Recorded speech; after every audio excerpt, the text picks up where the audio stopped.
My name is Liz Kessler, and I'm going to really follow on from the very excellent words that other people have said. I don't want to repeat, but just to say that I'm a passionate supporter of the co-design principles, and from my experience, really believe that it helps basically encourage enthusiasm and enthusiasm for place, as Charles has said. It actually also builds trust, which is hugely important, and it also builds consensus. We live in a time where the quality of people's lives is hugely affected by planning decisions on housing, which is really absolutely essential to everybody's life at this time, and yet all too often doesn't get discussed as part of the political process. And nor does it get discussed very much other than in antagonism on a day-to-day basis. And yet, as has been very clearly demonstrated, it really affects how people feel about themselves, their health and well-being, and their place in which they live. So I don't want to reiterate what has been said. I just want to support it, and very much support what Charles has said about the work in Winchester, and talk really a bit about how do we get from what we know is right and what should be absolutely embedded in the planning process, but which isn't, and which the planning process with local plans, planning departments and regeneration initiatives all too often fail to deliver, and how do we get from there to actually making this happen at a local level. Before doing that, I want to say just a little bit about my background. I worked for many years in housing. I then worked in the environment movement and also in the arts. And then 18 years ago, I'm afraid I'm rather older than most people here, I did an MA in urban design. And that really crystallized all the things that I was particularly concerned about, particularly making areas of multi-deprivation good places for people to live, and also the whole regeneration process. That coincided with the previous government's flagship agenda of New Deal for communities. And I was very fortunate to have the opportunity, which I think isn't there so much now, to work in New Deal areas and to really, over a 6-year period, particularly in South Islington, see the neighbourhood completely change in all sorts of ways. And I really will focus, I'm afraid, just on the sort of practicalities, because I think it's so important to think. A lot has been said, and a lot, I think, is really believed in the importance of this process. But how do you get there, and how do you make it happen? Where are the opportunities to do so? And they're few and far between, but I think people here can all make it happen. When I worked initially in EC1, I was appointed to write a public space strategy and then to implement it. As part of that strategy, we used the principles of co-design and produced 9 area frameworks for the smaller parts, looking at the real detail that affects everybody's day-to-day life for that area as a whole. And from those frameworks, which were all developed through co-design with some very talented and excellent design teams, we produced a whole action plan for each of the different 9 areas, and saw over the period of time quite a number of changes to the streets, to the parks, and to the areas around the large council estates, really affecting people's quality of life. And all of those frameworks also had longer-term projects, in particular to build new homes on infill sites. And now, 10, 12 years later, those projects are still being delivered.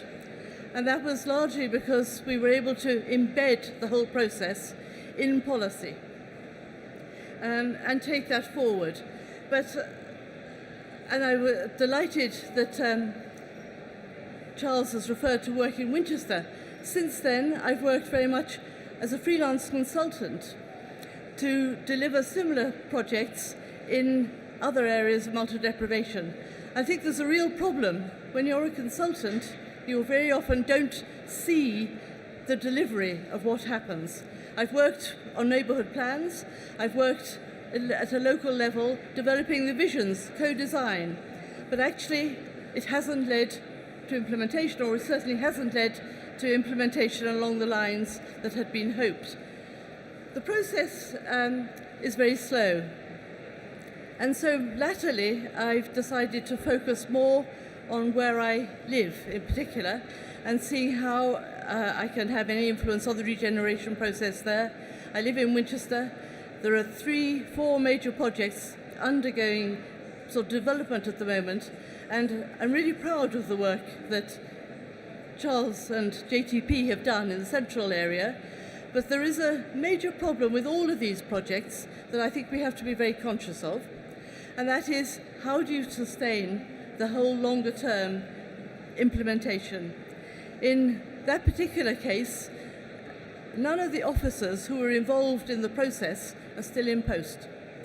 And one of the key things about co-design and co-delivery is you're upskilling all the people who are going to be part of the delivery process. The community are absolutely essential, but you've got to embed that, and it's got to be embedded over time, and it's got to be embedded with councillors and embedded with developers and the people who have the money and community groups, civic groups. It doesn't just happen, as we all know too well, and that process is a problematic one. Personally, I think it's one where we need to see it's really important to make sure that the policies are embedded and that people have that sense of ownership who are responsible for those policies. But with the constant changes, it's really difficult to achieve. Not impossible, but it is, and I think one of the key things there is to establish steering working groups which can have greater longevity than officers in councils and councillors, although the two will work together. So just a few quick thoughts as to what can help this process and really make it happen. It's crucial to get the top down and the bottom up to work together, to develop the vision and the vision as to how it can be implemented going forward, as you have said and has been said earlier, with a roadmap, action plans and a constant stream of things, because otherwise it's too diffuse and takes too long. It's really important that the people who work on developing that are going to be seeing it through. Often you appoint really good designers, and I think that the work that was done, certainly in Winchester, was superb, but they need to be able to see it through, and I would love to see a much longer process of engagement with the people who develop the vision, run the charrettes, do the initial work, really driving the process forward. It's not always possible to do that, but that's what I think. If we could get this process of co-design embedded in policy and also get that continuity, it's essential. Educating both the community groups and officers is really important, and I think we've got, certainly in Winchester, quite a mismatch. We've got a very articulate and well-educated community, but we don't have that same facility within the people who are actually responsible for the regeneration teams. And often people think it's the planners, but it's actually not the planners who are leading regeneration in these teams. It's surveyors and it's generalists who don't come from a background with design as fundamental to it, which is really important. So keeping that sustainability from right the way through is really crucial. And embedding it in policy and ensuring that as many as possible are really absolutely committed to the process. And I think that's one of the things that is, you get the start, but these things take a very long time, and it's really important to make sure that you have things happening all along. And I think thanks to the work that has been done, we have got a start in that respect in Winchester. But I think we are very, very fortunate. And I think what is required is more people from the community taking a part, and also people being willing, dare I say it, to put their head on the line and actually perhaps joining the process of becoming a councillor and becoming one with background that can help this process along. They don't make it easy for you in any ways, but I think that actually the more people there are who can actually do that. We have a wonderful example in George Ferguson, who was the mayor of Bristol, who came from a long history or background of working in architecture, planning, design. But there are too few people who can actually do that at the moment. And we really need to start embedding the whole education process within our whole political process. In order to make this co-design work, there are all sorts of things that you don't read about in books necessarily that are really crucial. People. It's people who make it happen. People in communities, people who work for the local authorities, and people who are councillors. So people are absolutely fundamental, and relationships. And the relationships that are built. Where there are successful projects, I believe is always as a result of people who can drive them and relationships and the coming together of design and vision, leadership, but with responsiveness to the local connections and to local people. You never have the right conditions to actually make these projects work, so you have to act on your feet to get the best of every situation that is there. And no situation is the same. But if you've got the clarity of vision and the determination, you can actually turn it around to make it work. Finally, I think I'd like to say a quick word about somebody who's been very influential in another city in actually turning it around, and that's Jaime Lerner, who was 3 times mayor of Curitiba in Brazil. And he's really changed that city into being very much more a city for people, a city that is more sustainable. And asked when what one of the key things were that helped him, he said sleuth. And I think you do need sleuth. You need to actually be able to think out of the box, to be clear what it is. I know that's not a very official way to talk, but if you don't have some wiliness, you'll never, because the conditions are never perfect, you'll never be able to get there.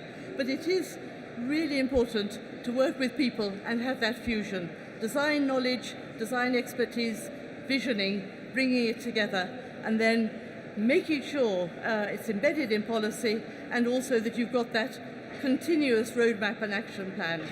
And I'd be very happy to talk more about it in response to questions, but good luck to everybody. It desperately needs, at this time, that we look forward to this form of approach.